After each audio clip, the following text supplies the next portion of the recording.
আসসালামু আলাইকুম। লিংকন বলছিলাম।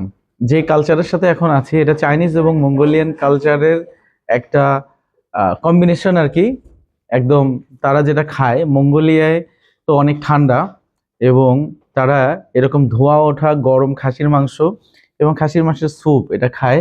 এবং এইটা আজকে আমাদের উদ্দেশ্যে মানে আমাদের উদ্দেশ্যে কোরবানি করছে আর কি, বলতে গেলে এরকম ঠিক কোরবানি না, আমাদেরকে উদ্দেশ্য করে এইটা এই ভোজ পর্বটা আয়োজন করেছে।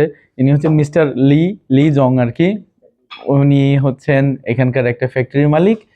আহ, ওনার ফ্যাক্টরির প্রোডাকশন হচ্ছে বেসিক্যালি ওনারা ফুড সাপ্লিমেন্টারি তৈরি করে, মানুষের ওজন কমাইতে হেল্প করে, অথবা কিছু মেডিসিন টাইপের জিনিসও প্রোডাকশন করে, যেটা আমাদের বাংলাদেশে খুবই জরুরি দরকার।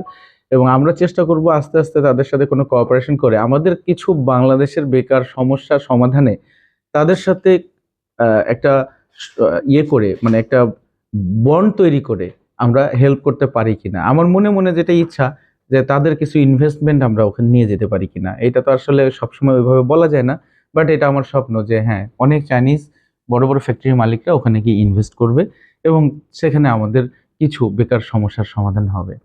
আপনারা সাথে থাকবেন এবং প্রতিদিন রাত ৯টার লাইভে অনেক তথ্য পাবেন চায়না সম্পর্কিত, চায়নার ফ্যাক্টরি, চায়নার কালচার হিস্ট্রি সম্পর্কে।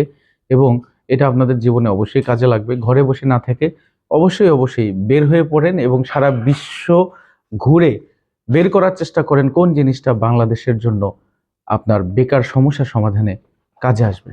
ধন্যবাদ।